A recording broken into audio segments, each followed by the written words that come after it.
Love की घंटी 1। You can't decide when it rings a. यह उपन्यास श्री दीपक सत्य द्वारा लिखा गया है। अध्याय 22। परफेक्ट लड़का। बच्चों के संदर्भ में बात करें तो भारत के लगभग हर घर में 2 प्रकार के बच्चे पाए जाते हैं, पहले लड़के और दूसरी लड़कियां। दोनों प्रकार के बच्चे एक छत के नीचे रहते हैं, उनके माता पिता भी एक होते हैं तथा दादा दादी भी एक ही होते हैं, बावजूद इसके दोनों को अलग अलग तरह की परवरिश मिलती है। लड़की है क्या? डरता क्यों है? ये डायलॉग अनंत बार लड़कों को सुनाया जाता है ताकि वे वीर बहादुर बन जाएं। वहीं लड़कियों को दुनिया भर के डरों का एहसास करवाते हुए उन्हें याद दिलाया जाता है कि लड़की हो लड़कों की तरह बहादुर बनने का प्रयास न करो। यानी पहले लड़कियों को डरना सिखाओ, तब तक सिखाओ जब तक उनके भीतर की हिम्मत समाप्त न हो जाए और वे 1000 कारणों से प्रति सेकंड डरने न लग जाएं। जब लड़कियां डरने में इतनी माहिर हो जाएं कि कल्पना करते हुए भी वे डरने लगें, तब लड़कों को बताओ कि इस दुनिया के सबसे डरपोक जीव का नाम लड़की है। फिर लड़कों को ये बोल बोलकर मोटिवेट करो कि तुमने अपने भीतर 1,00,000 प्रकार ही हिम्मत डेवलप नहीं की तो तुम भी लड़की में परिवर्तित हो जाओगे। सरल शब्दों में समझे तो बात तब की है जब शैतान ने भारत में पहली प्रवेश किया था। उसने देखा कि भारत में इंसानों को महिला पुरुष के बेवजह डिफरेंस में डाला ही नहीं जाता। यानी हमारे प्राचीन भारतीय लोग खुद मर्द औरत के रूप में बांटते ही नहीं थे।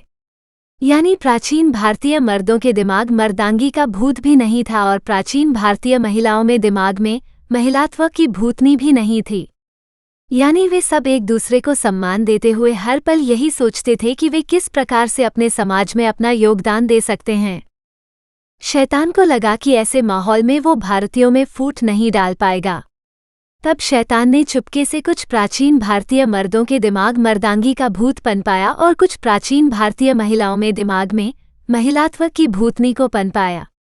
परिणामस्वरूप वे कुछ लोग खुद को बाकियों से अकारण ही बेहतर समझने लगे। कुछ सालों बाद शैतान ने नोटिस किया कि महिलाओं के मुकाबले पुरुष ज्यादा आसानी से उसकी गुलामी स्वीकार करते हैं, यानी पुरुष बड़ी तेजी से शैतान की बुराइयां अपनाते हैं। उसे इसका कारण तो नहीं पता चला, मगर उसने इस अवसर का लाभ उठाकर पुरुषों को महान बताना शुरू कर दिया और महिलाओं को तुच्छ मनवाना शुरू कर दिया।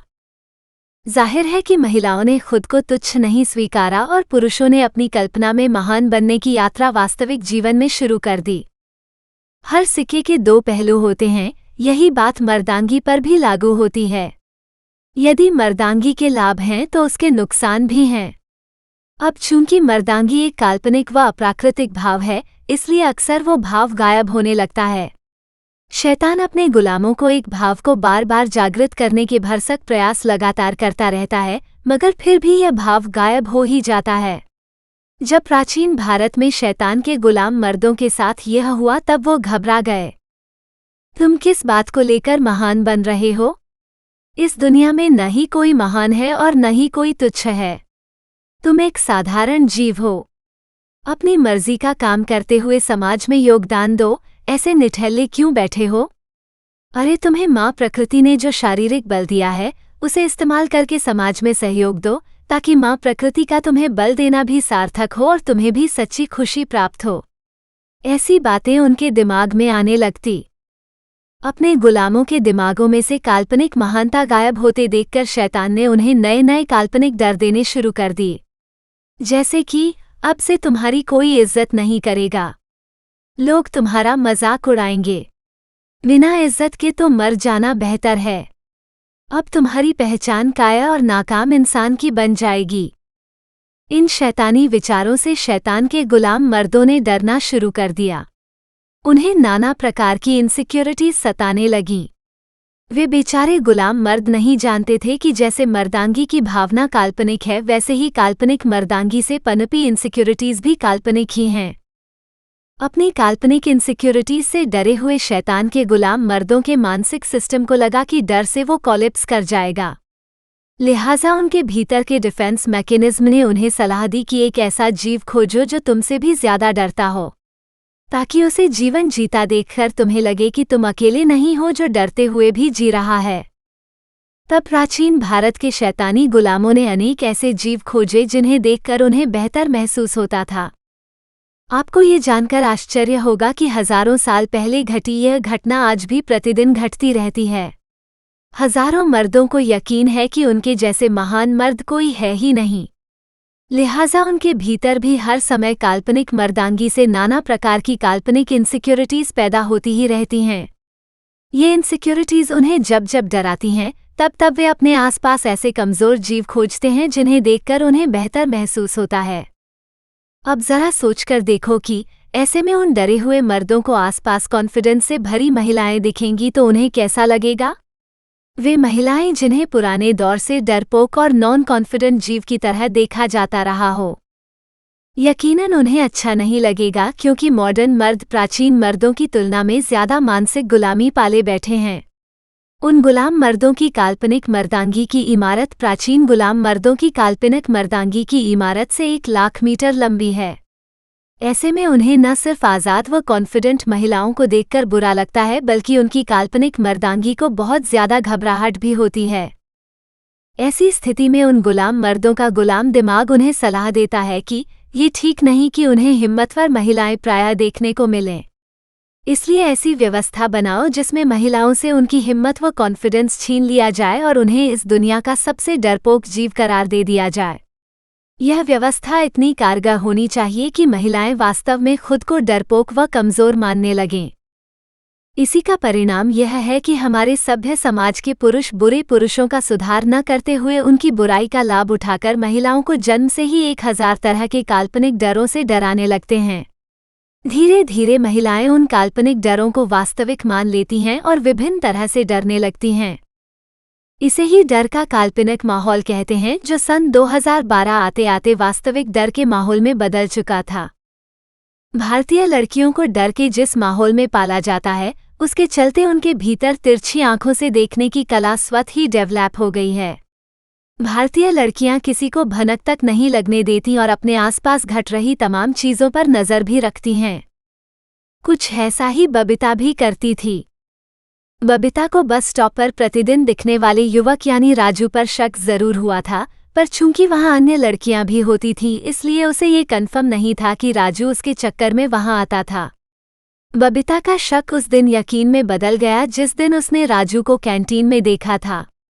राजू अपने काम पर ध्यान देने के बजाय उसे छिप छिप कर देख रहा था। अपने अनुभव के चलते बबीता तुरंत समझ गई कि राजू उसी के पीछे बस स्टॉप पर आता है। हमेशा की तरह बबीता का फर्स्ट रिएक्शन इनकार के रूप में ही आया। स्कूल लाइफ में कई लड़कों के प्रपोजल्स को रिजेक्ट कर चुकी बबीता को यूनिवर्सिटी में आकर भी इस समस्या से रूबरू होना पड़ा था। उचित शब्दों में कहें तो उसने अपनी पूरी स्कूल लाइफ में जितने लड़कों को इनकार किया था, यूनिवर्सिटी के कुछ महीनों में ही उससे 2 गुने लड़कों को इनकार किया था। यूनिवर्सिटी में एडमिशन लेने के बाद से उसे प्रपोजल रिजेक्ट करने की इतनी प्रैक्टिस हो गई थी कि वो लड़कों को देखते ही अपने मन में सॉरी बोल देती थी। ठीक यही उसने राजू के लिए भी किया था। बबीता ने यह नोटिस किया था कि यूनिवर्सिटी के लड़कों में स्कूल के लड़कों जैसा सब्र नहीं था। वे प्रतिदिन उसे प्रपोज करते थे। कई बार तो बबीता को एक दिन में 3-3 प्रपोज आते थे। कोई क्लास में इंटेलिजेंट होने की एक्टिंग करके उसे इम्प्रेस करने का प्रयास करता, तो कोई कॉमेडी करके। कोई कैंटीन में पैसे का रौब झाड़कर उसे फुसलाने का प्रयास करता, तो कोई पार्किंग में अपनी कार या बाइक दिखाकर। कुछ लड़के ऐसे भी थे जो बबीता को पहली बार देखते ही पूछ लेते थे कि मुझसे फ्रेंडशिप करोगी। जब बबीता शराफत से उन्हें मना कर देती और तो वे तुरंत ही अगली लड़की को इम्प्रेस करने में लग जाते। इससे बबीता की वो गलतफहमी भी दूर हो गई जो उसे स्कूल डेज में हो गई थी। मैं इतनी सुंदर और प्यारी हूं कि लड़के खुद को रोक ही नहीं पाते। स्कूल के दिनों में कई लड़कों द्वारा प्रपोज किए जाने पर बबीता ये सोचने लगी थी, ऐसा किसी के साथ भी होना संभव है, इसलिए बबीता का ऐसा सोचना कोई नई बात नहीं थी। मगर यूनिवर्सिटी में आने के 1 हफ्ते के अंदर ही उसे रियलिटी चेक मिल गया था। यूनिवर्सिटी के लड़कों ने बबीता को एहसास करवाया कि प्यार व्यार के चक्कर में सिर्फ स्कूल के अबोध बालक पड़ते हैं, जबकि यूनिवर्सिटी के लड़कों को सिर्फ मौज मस्ती में इंटरेस्ट होता है। उन्हें मात्र फीमेल्स चाहिए थी जिनके साथ वे रोमांटिक टाइम स्पेंड कर सकें और मौका मिले तो फिजिकल भी हो सकें। लिहाजा उन्हें फीमेल्स की शक्ल, सूरत या चाल चलन से कोई मतलब नहीं था। ये कहना उचित होगा कि यूनिवर्सिटी के लड़के बड़े लोकतांत्रिक तरीके से सब लड़कियों को रिझाने का प्रयास करते हैं, क्योंकि वे सब लड़कियों को एक समान दृष्टि से देखते हैं। शुरुआत में बबीता ने देखा कि उससे बेहद कम सुंदर लड़कियों को भी उसके जितने ही प्रपोजल मिले थे। उसके बाद उसकी सहेलियों के माध्यम से उसे कुछ ऐसी लड़कियां भी देखने को मिली जिनके पास 3 से 4 बॉयफ्रेंड्स थे। उन सभी बॉयफ्रेंड्स की भी 3 से 4 गर्लफ्रेंड्स थीं। मतलब मैं कोई स्पेशल नहीं हूँ। 1 महीने के अंदर ही बबीता के मुंह से यह बात निकली थी। बबीता ने जाहिर नहीं किया था, परंतु उसे बहुत बुरा लगा था। यह ऐसा था जैसे शादी से पहले लड़कियों को रानी बनाकर रखने का वादा करो और शादी के बाद 24 घंटे, 7 दिन व 12 महीने काम करने वाली फ्री की नौकरानी बना दो। वक्त के साथ बबीता को इस सच की भी आदत पड़ गई और लड़कों को देखते ही न करने की भी आदत पड़ गई। यही वजह थी जो राजू को देखते ही उसकी पहली प्रतिक्रिया इनकार के रूप में ही आई थी। एक और हवस का पुजारी। राजू को देखते ही बबीता का दिमाग बोला था, क्योंकि उसके अनुभव ने उसे यही बताया था कि यूनिवर्सिटी के सभी लड़के ऐसे ही होते हैं। मगर बीते 15 दिनों में उसके मन में राजू के लिए कुछ होने लगा था। राजू नहीं जानता था कि वो बबीता के लिए परफेक्ट चॉइस था। राजू में यूनिवर्सिटी के लड़कों जैसी कोई बात नहीं थी। उसमें स्कूल के लड़कों जैसी भी कोई बात नहीं थी। राजू अपनी तरह का अनोखा जीव था। ऊपर से वो गरीब और दब्बू भी था, इसलिए तो वो इतने दिनों से उससे कोई बात नहीं कर पाया था। राजू ने उससे टाइम तक नहीं पूछा था। बस स्टॉप पर आने वाले लगभग सभी यात्री बबीता के हाथ में घड़ी देखकर उससे टाइम अवश्य पूछते थे। लड़कों के लिए लड़की से बातचीत शुरू करने का ये सबसे आसान तरीका होता है, मगर राजू ने ये भी नहीं किया था। लड़कियों से बातचीत शुरू करने का दूसरा आसान तरीका होता है ये पूछना कि यूनिवर्सिटी वाली बस चली गई क्या? राजू से ये भी नहीं हुआ था। इसका मतलब साफ था कि राजू इस दुनिया का सबसे डरपोक और दब्बू लड़का है। राजू के खुद के लिए भी यही विचार थे। वो खुद को हर रोज कोसता भी था। काश कि उसे पता होता कि यही उसकी वो खूबी थी जिसकी वजह से बबीता को कुछ होने लगा था। बबीता को राजू अपने जैसा लगा था। बबीता खुद को इस दुनिया की सबसे गरीब, डरपोक और दब्बू लड़की मानती थी। यदि उसे अपनी बड़ी बहन शबनम का सहारा न मिलता तो वो कभी भी यूनिवर्सिटी नहीं पहुंच सकती थी। जब बबीता लड़कों के डर से घर में दुबकने की बात करती थी, तब शबनम ही उसे तमाम तरह के उदाहरण देकर इंस्पायर करती थी।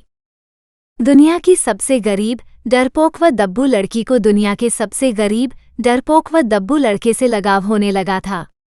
लगाव ही तो वो पहला नेचुरल सुर होता है जो अंत में जाकर नेचुरल मोहब्बत का तराना बन जाता है। आ गया आज भी सिंपल से कपड़े। अच्छा है, यह इसी में अच्छा लगता है। क्या यह आज मेरे पास आने की हिम्मत कर पाएगा? मुझे नहीं लगता, पर इसे हिम्मत तो जुटानी पड़ेगी। चलो मेरी बात तो अलग है, मगर यदि यह ऐसे ही गुमसुम बनकर खड़ा रहेगा तो किसी लड़की को सपना थोड़े ना आएगा कि तुम्हारे मन में उसके लिए कुछ होता है। कुछ क्या मेरे मन में भी कुछ होने लगा है? बकवास बंद कर और पढ़ाई पर ध्यान दे। मत भूल तो यूनिवर्सिटी में क्या करने आई है। ये वे विचार थे जो अक्सर बबीता के दिमाग में राजू को आता देखते ही आने शुरू हो जाते थे। बीते 1 हफ्ते से बबीता वही कर रही थी जिसकी आशंका उन अधेड़ महिलाओं को कुछ महीने पहले से थी। वे महिलाएं मानती थी कि यह लड़की पढ़ने का नाटक करती है। किताब हाथ में रखकर यह आते जाते लड़कों को ताड़ती है। बीते 7 दिनों से बबीता लड़कों को ताड़ तो नहीं रही थी, मगर वो नोटबुक में लिखे किसी अक्षर पर पढ़ भी नहीं पा रही थी। उसके दिमाग पर राजू छाया हुआ था। बबीता के मन की स्थिति से बेखबर राजू का जोश 1 महीने बाद पूरी तरह ठंडा पड़ गया। वो रोजाना बस स्टॉप पर तो जाता था, मगर उसे ये यकीन हो गया था कि वो रोज बबीता के बालों को ही देख पाएगा। वो कभी बबीता के प्यारे से चेहरे को सामने से नहीं देख पाएगा। एक दिन जब राजू बेहद दुखी होकर कैंटीन में काम कर रहा था, तब कैंटीन के मालिक माथुर ने उसे अपने पास बुलाकर पूछा कि कोई दिक्कत है क्या? नहीं अंकल जी, ऐसी कोई बात नहीं है, राजू ने नकली मुस्कान दिखाते हुए उत्तर दिया। बस ऐसी ही प्यारी सी शक्ल बनाकर उन सर को चाय देकर आ।